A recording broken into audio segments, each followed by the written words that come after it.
राधे राधे दोस्तों। आज की हमारी कहानी है एक शातिर और चालबाज ठग की। बहुत पुराने समय की बात है। एक गांव में एक ठग रहता था जिसका नाम बदलू था। बदलू के पिता का देहांत तो उसके बचपन में ही हो चुका था। उसके परिवार में सिर्फ उसकी माँ थी जिसने उसे पाल पोस कर बड़ा किया था। बदलू की माँ बड़ी उदास बैठी थी एक दिन। तभी बदलू अपने काम से वापस आया तो अपनी माँ को इस तरह उदास बैठा देखा तो पूछा, माँ क्या बात है, आज तुम बड़ी उदास लग रही हो। उसकी माँ ने कहा, बेटा मेरी उदासी का कारण तो तू है।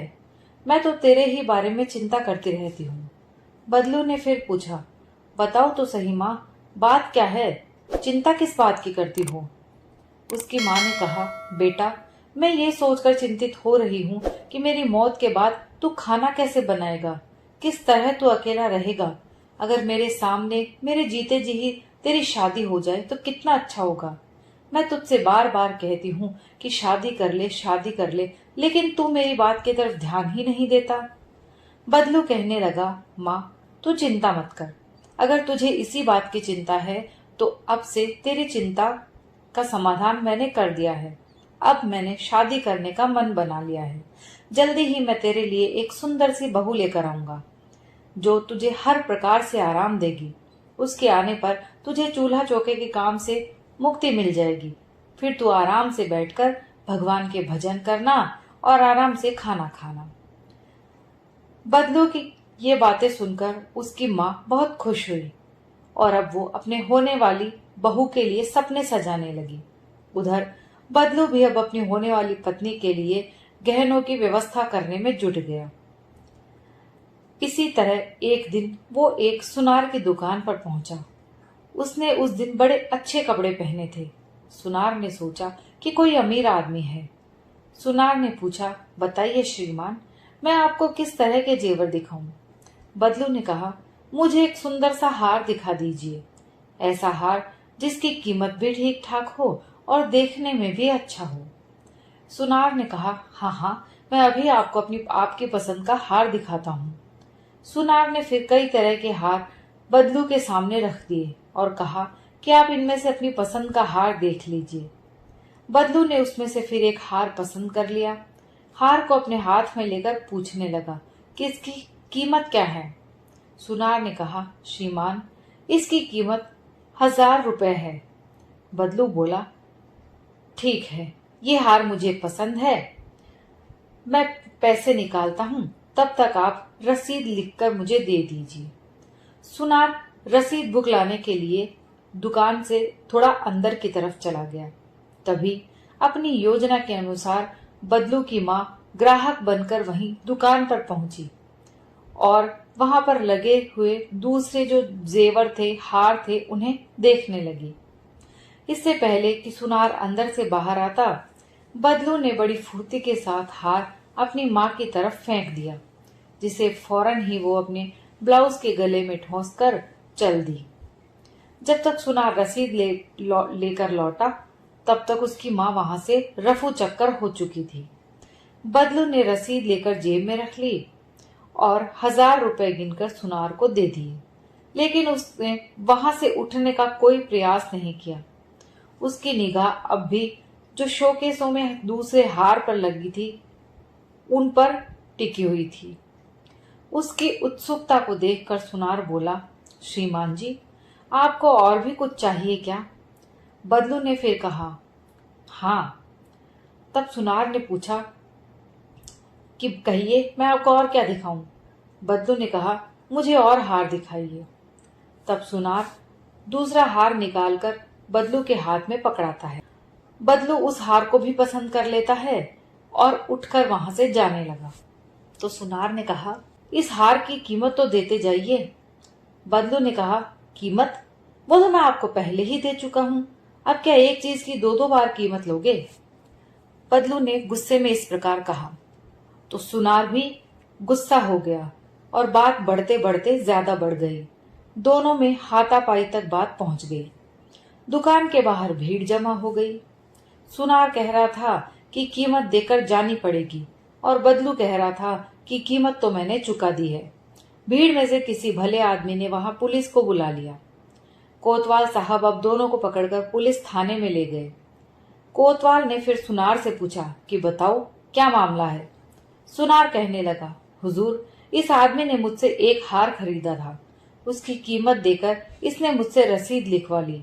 फिर इसने दूसरा हार खरीदा, परंतु उसकी कीमत नहीं चुकाई और ये हार लेकर चल दिया। जब मैंने इससे रोककर दूसरे हार की कीमत मांगी तो ये लड़ाई झगड़े पर उतारू हो गया। कोतवाल ने फिर बदलू से पूछा कि अब तुम बताओ कि सुनार सच कह रहा है। बदलू कहने लगा, नहीं हुजूर, ये बिल्कुल झूठ बोल रहा है। मैंने इससे एक ही हार खरीदा है, जिसकी रसीद मेरे पास है। ये कहकर उसने उस हार और रसीद कोतवाल के सामने पेश कर दी। फिर बोला, हुजूर, आप मेरी तलाशी ले सकते हैं। अगर मेरे पास कोई दूसरा हार मिल जाए तो आप मुझे जो चाहे सजा दें, परंतु अगर मेरी बात सच निकले तो इस सुनार पर बिल्कुल दया मत करना, क्योंकि ये ग्राहकों को दिन दहाड़े ऐसे ही लूटता है। कोतवाल ने बदलू की तलाशी ले ली, लेकिन उसके पास कोई दूसरा हार नहीं मिला। अब सुनार का तो चेहरा पीला पड़ गया। उसने धीमी आवाज में कहा, हुजूर, इसने वो हार किसी दूसरे आदमी को दे दिया होगा। बदलू फिर कहने लगा, हुजूर, अब ये आदमी मुझ पर दूसरा आरोप लगा रहा है। मैं इस शहर में परदेश से आया हूँ। यहाँ मेरा कोई न रिश्तेदार है न कोई दोस्त। मैं तो यहाँ अपनी पत्नी के लिए कुछ जेवर खरीदने आया था। मुझे क्या पता था कि शहर में आकर मेरे साथ ऐसी बेइज्जती होगी। यदि मैं ये बात जानता तो कभी भी इसकी दुकान की तरफ रुख ही ना करता। बदलू ने एक अच्छा खासा भाषण दे दिया। बदलू के इस भाषण का कोतवाल पर बहुत ही अच्छा असर हुआ। उसने बदलू को निर्दोष जानकर उसे जाने की इजाजत दे दी और सुनार को डांट फटकार लगाकर वहां से भेज दिया। बेचारा दुकानदार अपना सा मुंह लेकर वहां से चला गया। घर लौटकर बदलू ने फिर वो हार भी अपनी मां को सौंप दिया और अगले दिन किसी दूसरे व्यक्ति को ठगने की योजना बनाने में घर से निकला। फिर वो एक हलवाई की दुकान पर पहुंचा, जहां से उसने 2-4 किलो जलेबियां खरीदी। उन्हें लेकर वो एक नगर से बाहर रास्ते पर बैठ गया। वहां उसने कुछ जलेबियां को एक बबूल के पेड़ पर लटका दिया और कुछ अपने पास रख ली। कुछ देर बाद उसे उसी रास्ते पर एक आदमी घोड़े पर बैठा आता दिखाई दिया। उसने अपने घोड़े पर अपना सामान भी रखा हुआ था। घोड़ा बड़ा अच्छी नस्ल का था। बदलू ने उस आदमी को अपना शिकार बनाने की सोची। जब घुड़सवार बदलू के पास आया तो बदलू ने घुड़सवार से कहा, आओ मित्र, थोड़ी देर आराम कर लो। वो आदमी घोड़े से नीचे उतरकर बदलू के पास आया तो बदलू ने उसकी तरफ कुछ जलेबियां बढ़ाते हुए कहा, ये लो, कुछ फल खा लो, इनका स्वाद ही बड़ा अच्छा है। अजनबी व्यक्ति जब जलेबी लेने में झिझक करने लगा तो बदलू ने एक जलेबी अपने मुंह में डाल ली और बोला, इसमें शर्माने की बात नहीं है भाई, निसंकोच होकर खाओ। खाने में बेहद और मजेदार फल हैं। मैं कोई रुपए पैसे लगाकर तो खरीद कर लाया नहीं हूँ। घुड़सवार बोला, फल? इन्हें फल कहते हो? ये तो जलेबियां हैं।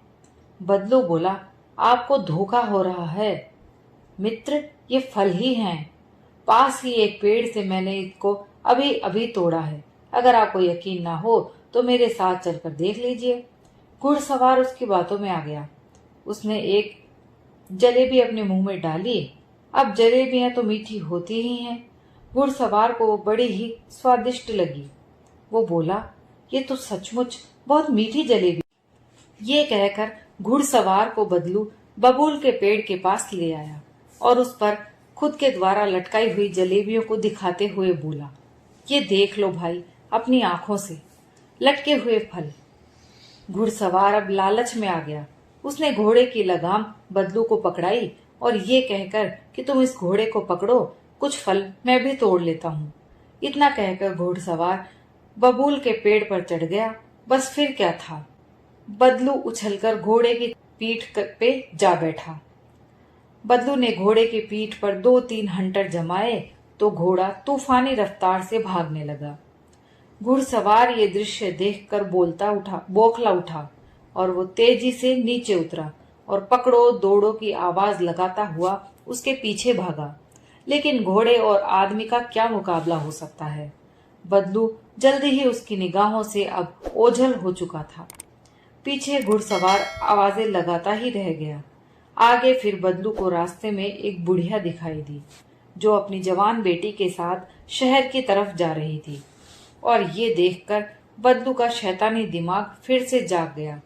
उसने अपना घोड़ा उस बुढ़िया के पास जाकर रोका और उससे पूछा, माई, कहीं दूर से आ रही हो? बुढ़िया बोली, हाँ बेटा, 5 कोस दूर से पैदल ही चल कर आ रही हूँ। शहर में एक रिश्तेदार के यहाँ जाना है। तब तो जरूर थक गई होगी। आओ, मेरे घोड़े पर पीछे बैठ जाओ, मैं तुमको जहां कहोगी वहीं छोड़ दूंगा। बुढ़िया बोली, नहीं बेटा, मैं तो नहीं थकी, मुझे तो पैदल चलने का अभ्यास है। मेरी बेटी जरूर थक गई होगी, क्योंकि ये कभी इतनी दूर पैदल नहीं चलती। इसलिए तुम मेरी जगह कुछ देर के लिए मेरी बेटी को अपने पीछे बिठा लो। बदलू ने फिर उसकी जवान बेटी को अपने पीछे घोड़े पर बिठा लिया। बुढ़िया ने कहा, बेटा, तुम सचमुच एक नेक आदमी हो, वरना आज के जमाने में कौन किसकी यूं मदद करता है। जरा अपना नाम तो बता दो। बदलू बोला, मेरा नाम जमाई राजा है। इतना कहकर बदलू ने घोड़े को एक हंटर जमा दिया और घोड़ा तेजी से आगे की ओर भागने लगा। ये देखकर बुढ़िया चिल्लाने लगी, अरे जमाई राजा रुको, मेरी बेटी को कहाँ भगाए ले जा रहे हो? अरे कोई मदद करो, जमाई राजा मेरी बेटी को भगाए ले जा रहे हैं। उसकी पुकार सुनकर लोग वहां आए, लेकिन हंसते हंसते कहने लगे कि बुढ़िया माई, तेरी बेटी को तेरा जमाई ले जा रहा है तो इसमें बुराई ही क्या है? फिर क्यों इतना चिल्ला रही है? बेचारी बुढ़िया हाथ मलकर रह गई। बदलू ठग ने उसे चूना लगा दिया था। अब बदलू उस लड़की को लेकर अपने घर जा पहुंचा। लड़की चिल्लाने लगी तो बदलू ने उसके मुंह पर कपड़ा बांध दिया और उसके हाथ पांव भी बांध दिए, ताकि वो ना तो भाग सके और ना ही चिल्ला सके। फिर वो अपनी माँ से बोला, माँ, तुम मुझसे विवाह करने को कह रही थी, आज मैं तेरे लिए बहू लेकर आया हूँ। ये सुना और देखा तो बुढ़िया बड़ी प्रसन्न हुई। उसने बदलू से कहा, बेटा, तुमने इसके हाथ पांव क्यों बांध दिए हैं? ये तो मेरी बड़ी प्यारी बहू है, ये कोई गड़बड़ थोड़ी ही करेगी। फिर उसने उस युवती के सिर पर हाथ फेरते हुए उससे पूछा, क्यों बहू, चीखेगी चिल्लाएगी तो नहीं? युवती भी अब हालात को समझ गई थी। उसने सहमति में सिर हिला दिया। मन ही मन सोचने लगी कि बुढ़िया, तुझे और तेरे बेटे को ऐसा पाठ पढ़ाऊंगी कि याद रखोगे। बदलू की माँ ने अपनी नई बहू के लिए स्वादिष्ट व्यंजन बनाए और अपने हाथों से उसको खिलाए। अगले दिन बदलू की उस तथाकथित बहू ने बदलू से कहा, अजी सुनिए, अब तो मैंने भी फैसला कर लिया है कि मैं आपकी पत्नी बनकर ही इस घर में रहूंगी। पर ऐसा करने से पहले मुझे इस घर में जरूरी सामान इकट्ठा करना है। आप ऐसा कीजिए, बाजार से एक चक्की खरीद लाइए, मैं अपने हाथों से आटा पीसकर आपके लिए खाना बनाऊंगी। बदलू उसकी बातों में आ गया और उसी समय चक्की लाने के लिए बाजार को चल पड़ा। जब उस युवती को यकीन हो गया कि बदलू काफी दूर निकल गया होगा, तो उसने उठकर घर के अंदर का कुंदा लगा लिया। वो बदलू की माँ के पास आई और किसी चीते की तरह तेजी से उस पर झपट पड़ी। उसने उसे काबू में किया, उसके हाथ पांव और मुंह पर कपड़ा बांधकर उसे कोने में पटक दिया। अब उसने पूरे घर को खंगालना शुरू किया। घर की सभी कीमती चीजें, जेवर, रुपए, पैसे सब ढूंढ ढूंढ कर एक बड़े से थैले में भर लिए। फिर अपना जनाना लिबास उतारा और बदलू के कीमती मर्दाना कपड़े पहन लिए। थैला उठाकर घोड़े की पीठ पर रखा और उस पर सवार होकर घर से निकली। बदलू की माँ उसे जाते हुए देख भी नहीं सकी। वो युवती मर्दाना वेश में घोड़े पर सवार होकर बाजार पहुंची तो उसे रास्ते में बदलू दिखाई दे गया, जो चक्की के दोनों पाटों को एक लकड़ी के डंडे में फंसाकर उसे घसीटता हुआ ला रहा था। युवती उसके पास जाकर रुकी और कड़क कर कहा, अरे हरामखोर, ये क्या कर रहा है? इस चक्की के पाटों को सड़क पर घसीटकर सड़क को खराब कर रहा है। ये सरकारी माल है। ऐसा कहकर उसने 3-4 हंटर बदलू की पीठ पर जमा दिए। हंटर की मार खाकर बदलू दर्द से बिलबिला उठा और बार बार हाथ जोड़कर उससे माफी मांगने लगा। उसने युवती को बिल्कुल भी नहीं पहचाना। मर्दाना वेश में वो और कोई नहीं, उसे कोई बड़ा सरकारी अफसर समझ बैठा था। युवती को शायद उस पर रहम आ गया, इसलिए उसने हंटर समेटा और घोड़े को दौड़ाती हुई आगे निकल गई। दोस्तों, ये कहानी यहीं समाप्त होती है। अगर आपको ये कहानी पसंद आई हो तो प्लीज लाइक और शेयर कीजिए और कमेंट करके मुझे जरूर बताइए।